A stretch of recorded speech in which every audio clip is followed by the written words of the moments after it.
अभिषेक, आप देख रहे हैं गीक बाय चॉइस। 25 अप्रैल के करंट अफेयर्स देखेंगे, बैंकिंग एंड फाइनेंस में देखेंगे। RBI cancel the licence of Paytm payment bank. Paytm payment bank का लाइसेंस क्यों कैंसिल किया आरबीआई ने, इसके लिए आपको थोड़ी स्टोरी जाननी पड़ेगी। पेटीएम पेमेंट बैंक के दो मालिक है। मालिक नंबर 1 है 197 कम्युनिकेशन, जिनका 49% स्टेक है, और पार्टनर नंबर 2, मालिक नंबर 2 है विजय शेखर शर्मा, जिनका 51% स्टेक है। विजय शेखर, ये 197 जो एक कंपनी है, वो इंडिया की फिनटेक के लिए हार्डवेयर बनाती है, जैसे क्यूआर बनाती है, साउंड बॉक्स बनाती है और बहुत सारी चीज़ें बनाती है। पेटीएम पेमेंट बैंक के ऊपर ये आरोप लगा था कि आप अपने पेरेंट कंपनी को सारा आप उनको फेवर करते हैं और बाकी कंपनीज को आप ये नहीं करते, फेवर नहीं करते। तो उसको एक फाइनेंशियल स्लैंग लैंग्वेज में उसको बोलते हैं चाइनीज वॉल प्रॉब्लम, और उसको रियल फाइनेंशियल टर्म्स में बोलते हैं ऑपरेशनल सेपरेशन। ऑपरेशनल सेपरेशन में पेटीएम पेमेंट बैंक क्या कर रही थी कि अपनी पेरेंट कंपनी को फायदा पहुंचा रही थी, इसलिए पहले सस्पेंशन हुआ, फिर ड्यू वगैरह ये दिए गए, तो अभी फिर आरबीआई ने पेटीएम पेमेंट बैंक को बंद कर दिया गया। आइए देखते हैं पेटीएम पेमेंट बैंक्स क्या होती है। अभी धीरे धीरे कम होते। एक टाइम पे जब मैं करंट अफेयर्स पढ़ता था, मेरे बैंकिंग प्रिपरेशन दिनों में 11 पेमेंट बैंक्स हुआ करती थी। अब वो घट घटा के 5 बची है। कौन कौन सी बची है? Airtel payment bank, India post payment bank, फाइनो पेमेंट बैंक, जियो पेमेंट बैंक और NSDL payment bank. Payment bank क्या है? पेमेंट बैंक ये एक 2014 में ये प्रकल्प लाया गया था नचिकेत मोर कमेटी के द्वारा। मैं इनसे मिल चुका हूँ। नचिकेत मोर कमेटी के द्वारा, नचिकेत मोर, इन्होंने बोला था कि ऐसे अपने को ऐसा इंस्टीट्यूशन चाहिए जिससे जो लेबर वर्कर्स है, जैसे कोई बंगाल से महाराष्ट्र आया है, मुंबई नागपुर यहाँ आया है, इसको पेमेंट अपने गांव में वापस भेजना है, उसके लिए कुछ ऐसा इंफ्रास्ट्रक्चर चाहिए। उसके लिए हमको पेमेंट बैंक तैयार करनी पड़ेगी, और वो पेमेंट बैंक के ऊपर कुछ रिस्ट्रिक्शंस है। ये वो सिर्फ 2 लाख रुपए तक का ही डिपॉजिट ले सकती है।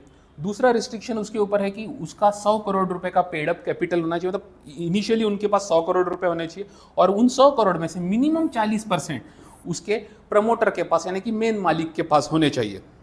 जैसे हमने कहा विजय शेखर शर्मा के पास 51% था, तो वो था। तो ऐसा ये सब चाहिए।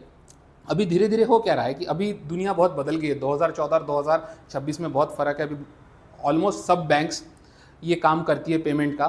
तो धीरे धीरे आप देखेंगे कि ये जो बैंक्स है, ये एक तो बंद हो जाएगी, नहीं तो ये खुद एक प्रॉपर फुल्ली फंक्शनिंग बैंक बन जाएंगी। एक्चुअली ये सभी बैंक्स कोशिश कर रही है कि हम फुल्ली फंक्शनिंग बैंक बन जाए। नेक्स्ट न्यूज देखते हैं। SEBI allows for net settlement, ये वर्ड ध्यान में रखना, net settlement in case of FPIs, foreign portfolio investors. सबसे पहले हम समझेंगे कि फॉरेन पोर्टफोलियो इन्वेस्टर्स क्या है।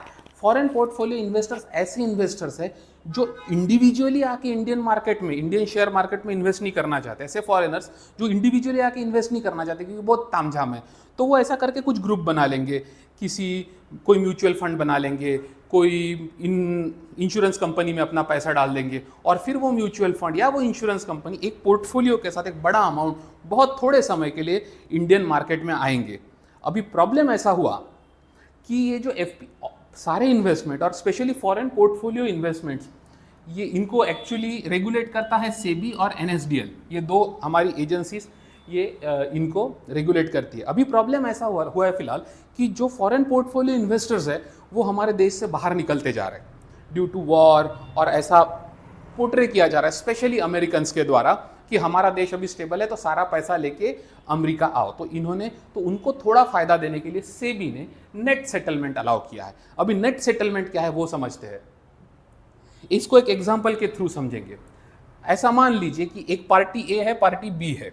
ओके, पार्टी ए ने पार्टी बी को 100 करोड़ रुपए देने हैं और पार्टी बी ने पार्टी ए को 70 करोड़ रुपए देने हैं।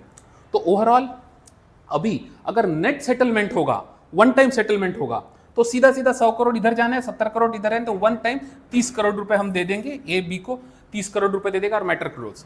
और अब तक क्या चल रहा था? अब तक ऐसा चल रहा था कि 2 अलग अलग ट्रांजैक्शन होंगे। पहले आप 100 करोड़ रुपए यहां से यहां जाएंगे, फिर 70 करोड़ रुपए यहां से आ जाएंगे, तो ये ऐसा टोटल हो रहा था। तो ये सब तामझाम हटाने के लिए वन टाइम पेमेंट होगा। अभी कोई भी फॉरेन पोर्टफोलियो इन्वेस्टर्स अगर इंडिया में आता है तो उसको वन टाइम पेमेंट करना पड़ेगा, इंडिया से निकलता है तो उसको वन टाइम पेमेंट मिलेगा और वो जा सकता है। नेक्स्ट न्यूज देखते हैं।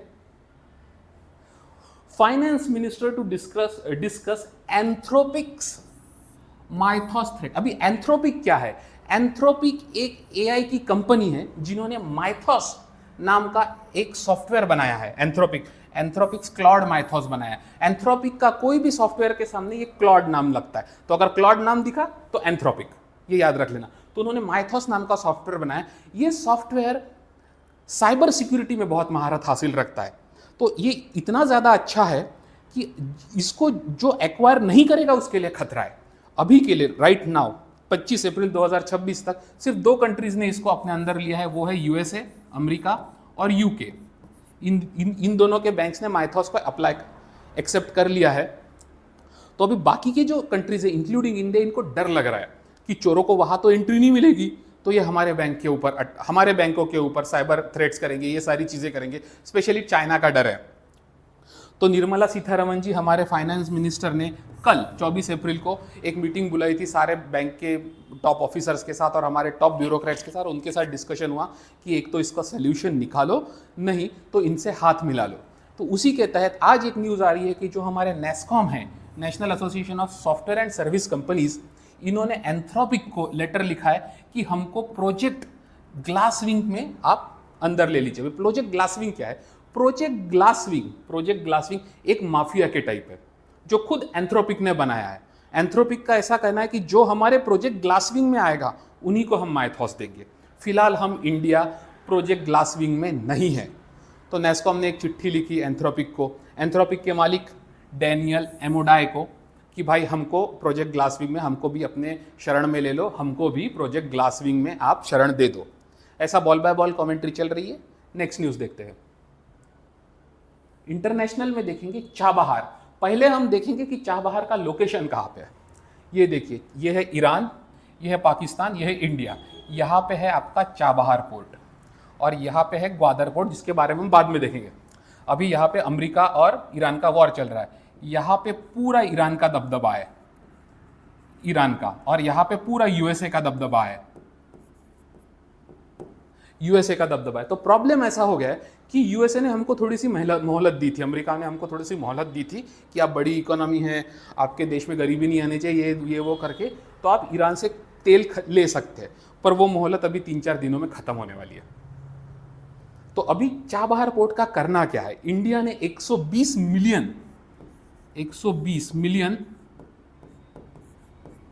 मिलियन डॉलर्स इसके ऊपर खर्च किए। वो 1500 करोड़ के आसपास ये चाबहार के ऊपर खर्च कर चुके हैं।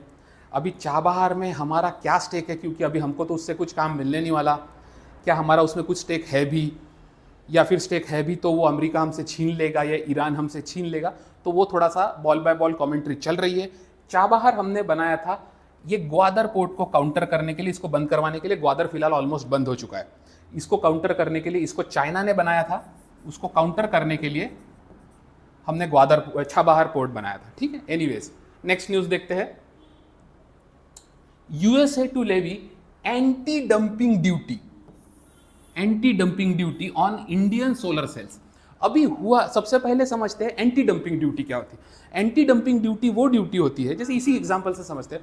अभी आपने देखा होगा कि इंडिया में हर छोटे बड़े शहर में सोलर पैनल्स लगे हैं। आज ये कंडीशन है कि पूरे दुनिया में वन ऑफ द सबसे सस्ते सोलर पैनल हम बनाते हैं, इंडिया बनाता है। तो हमने वो सोलर पैनल यूएसए में भी एक्सपोर्ट कर दिए।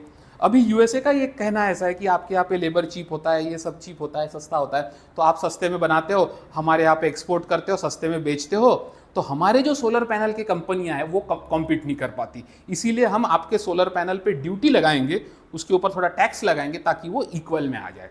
ऐसे ड्यूटी को, ऐसे टैक्स को कहते हैं एंटी डंपिंग ड्यूटी। ये वैलिड है, ये लीगल है, ये सब लोग करते हैं, हम भी करते हैं, हम चाइना के साथ करते हैं, चाइना यूएस के साथ करता है, सबके साथ करते हैं। ये वर्ल्ड ट्रेड ऑर्गेनाइजेशन के तहत लीगल है। एनीवेज नेक्स्ट न्यूज़ देखेंगे।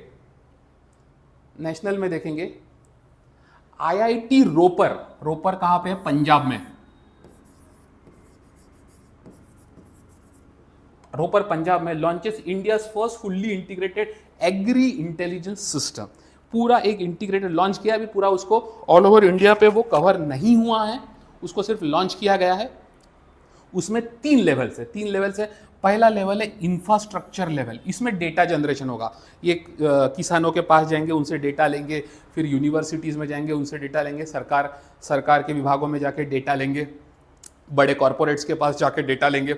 दूसरी लेयर में करेंगे उसको इंटेलिजेंट एनालाइज करेंगे उनकी एआई इंजन के थ्रू। और तीसरे में उसको एनालाइज करेंगे और रिजल्ट निकालेंगे, कुछ उसको आउटकम निकालेंगे सारा डेटा लेके क्रंच करके। और तीसरा है एंगेजमेंट लेयर, इसमें ये फार्मर्स को बताएंगे कि देखो भैया आपके इतना फर्टिलिटी, इतना नाइट्रोजन, इतना पोटेशियम है, ये मॉनसून ऐसा है, रिसर्च ये हुआ है, तो आप इस सीजन में ये वाला क्रॉप लगाओ, इतना पानी वापरो। तो ये जो एंगेजमेंट लेवल है उसमें अन्नम चैट बॉक्स है, अन्नम चैट इंजन है, उसमें इंडिया की 22 लिखा नहीं है सॉरी 22 लैंग्वेजेस में वो फार्मर को समझेंगे। तो ये नाम अपने को सारे याद रखने। ये स्टार्ट हुआ है पंजाब से और ये ऑल ओवर इंडिया अभी कवर होने वाला है। नेक्स्ट न्यूज़ देखते हैं।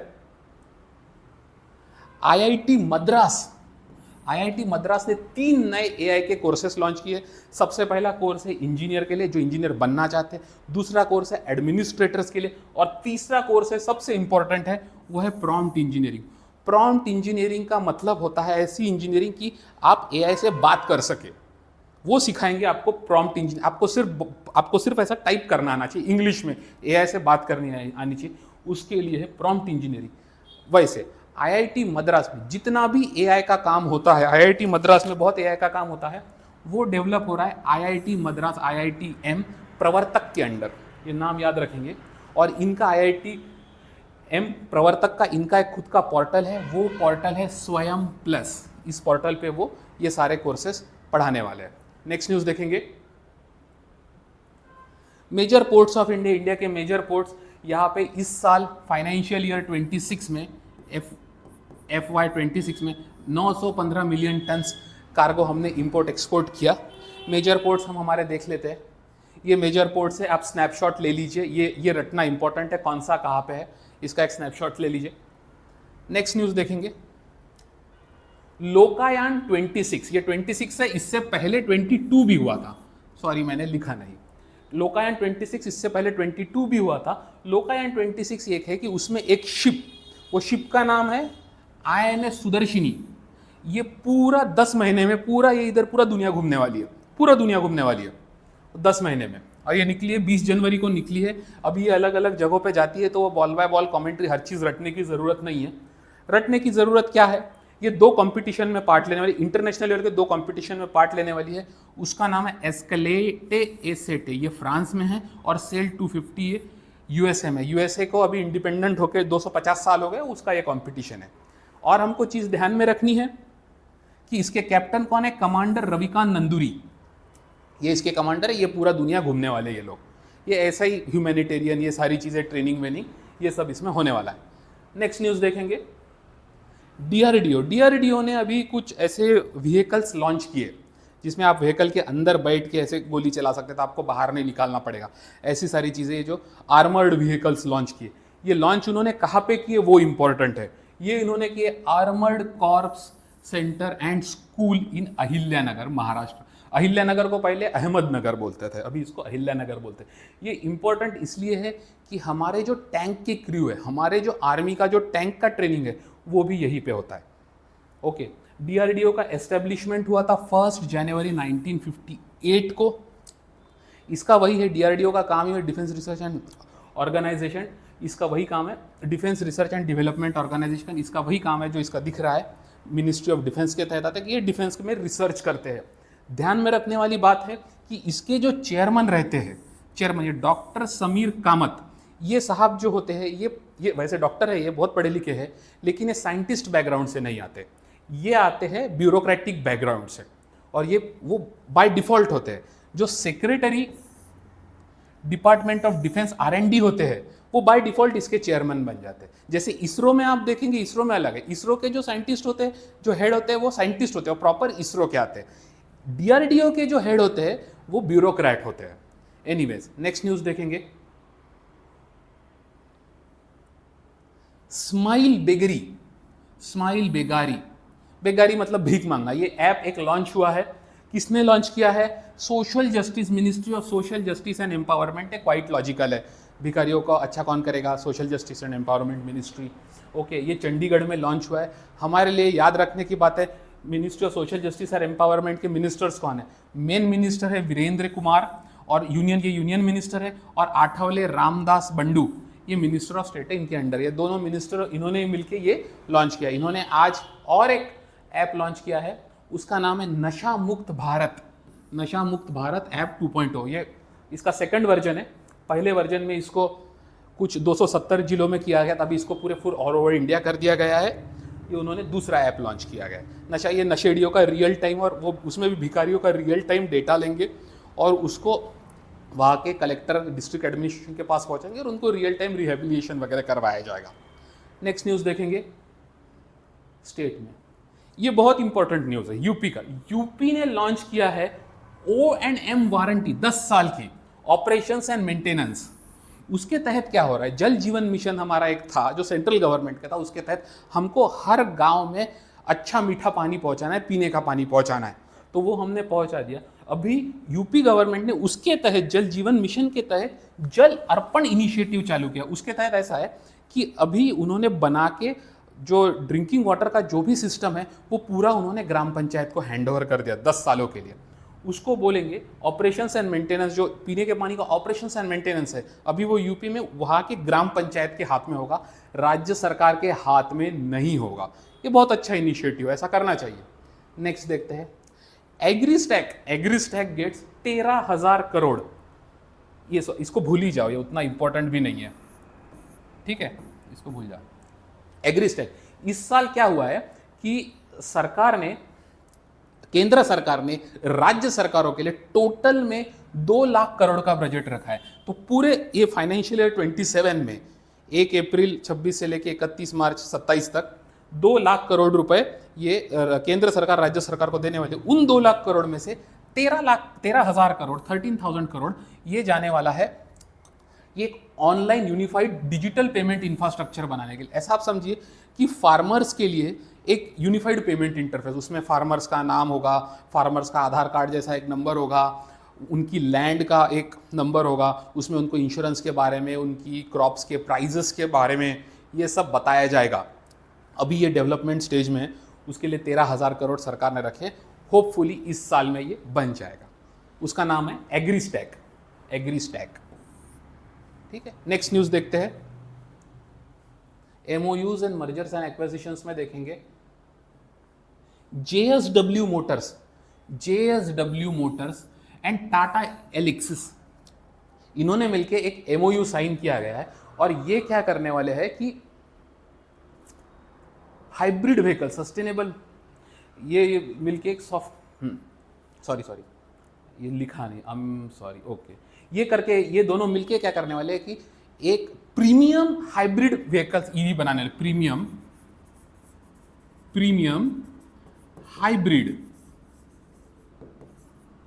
हाइब्रिड EVs बनाने वाले हैं। अभी आप इंडिया में देखेंगे कि प्रीमियम सेक्टर जैसे कि एकदम हाई रेंज 50 लाख प्लस वाली गाड़ियाँ, उनमें एक तो ट्रेडिशनल गाड़ियाँ है, जैसे आपका BMW देख लो, ऑडी देख लो, ये सारा चीज़ें जो बेसिकली रोल्स रॉयस वगैरह ये सारी चीज़ें हैं, या फिर पूरी तरह से इलेक्ट्रिक व्हीकल जैसे टेस्ला।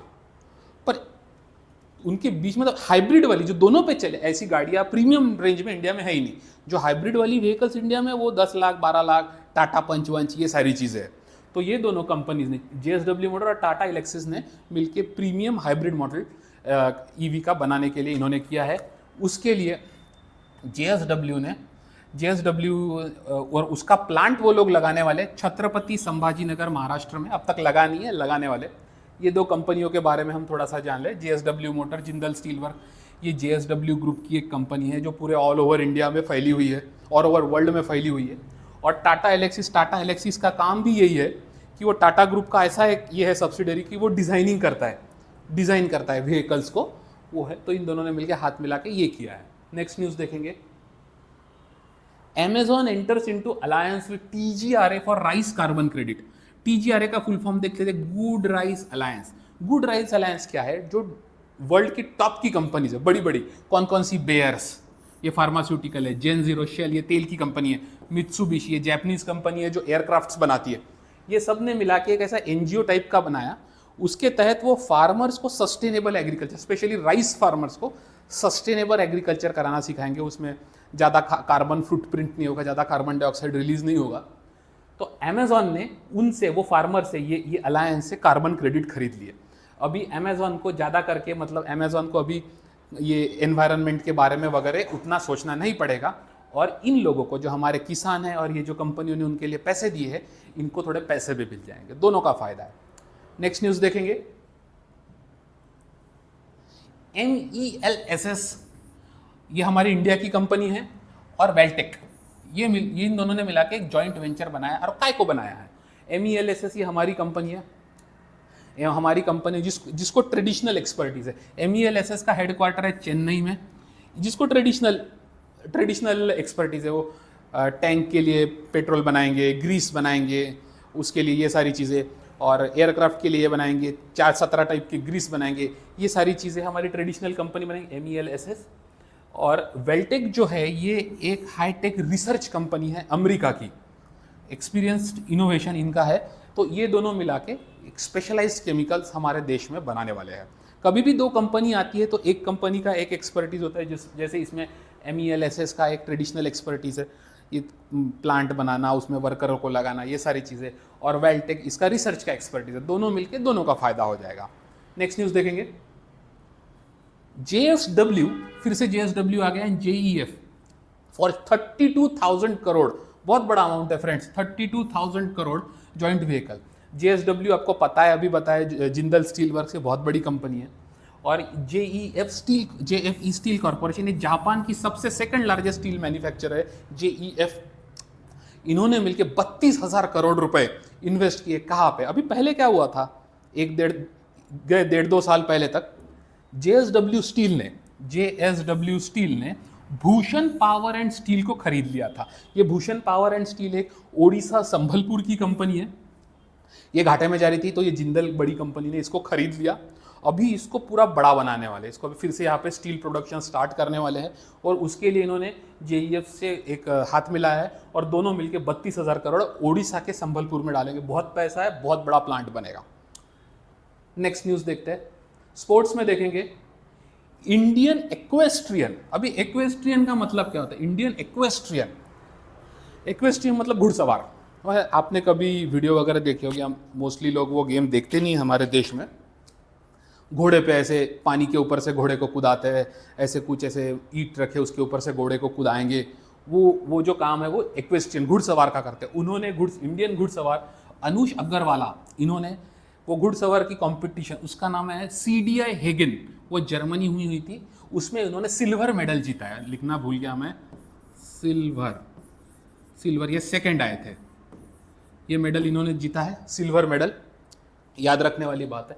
नेक्स्ट न्यूज़ देखेंगे, पर्सन ऑफ इंटरेस्ट में देखेंगे, एक्स चीफ इकोनॉमिक एडवाइजर, हमारे पहले के एक चीफ इकोनॉमिक एडवाइजर अशोक लिहिरी साहब नीति आयोग के वाइस चेयरमैन बनने वाले, नेक्स्ट न्यूज़ देखेंगे, अंतनु नाथ, ये साहब है असम से, इन्होंने फिजिक्स में प्राइज जीता है। प्राइज का नाम है breakthrough prize in fundamental physics, इसको लोकल लैंग्वेज में बोलते हैं ऑस्कर ऑफ साइंस, इन्होंने वो प्राइज जीता है। तीसरे नंबर पे आंध्र प्रदेश के चीफ मिनिस्टर चंद्रबाबू नायडू ने best business reformer of the year 2025 जीता है, जिसको इकोनॉमिक टाइम्स ने दिया है। अगर आप न्यूज़ फॉलो कर रहे हैं, चंद्रबाबू नायडू जो साहब है, ये जेन्युइनली ये प्राइज डिजर्व करते हैं। इन्होंने इस साल बहुत सारा इन्वेस्टमेंट लाया है आंध्र प्रदेश में, ठीक है। नेक्स्ट न्यूज़ देखेंगे, डेज में देखेंगे, 25 अप्रैल को कौन सा डे? 25 अप्रैल को दो इंपॉर्टेंट डेज है। 25 अप्रैल को है कैंसर सर्वाइवर्स डे, और securities and exchange board of India यानी कि सेबी, इसका 38 फाउंडेशन डे। उसके तहत हमारी प्यारी फाइनेंस मिनिस्टर निर्मला सीतारमन जी ने मिशन जागरूक लॉन्च किया था, कि आप ऐसा याद रखिए कि सारे इन्वेस्टर्स ने जागरूक रहना चाहिए। एनीवेज गाइज, आज के करंट अफेयर्स यहीं पे खत्म होते हैं। वीडियो अच्छी लगी हो तो लाइक करें, शेयर करें, सब्सक्राइब करें, and for daily current affairs click on the bell icon. Thank you.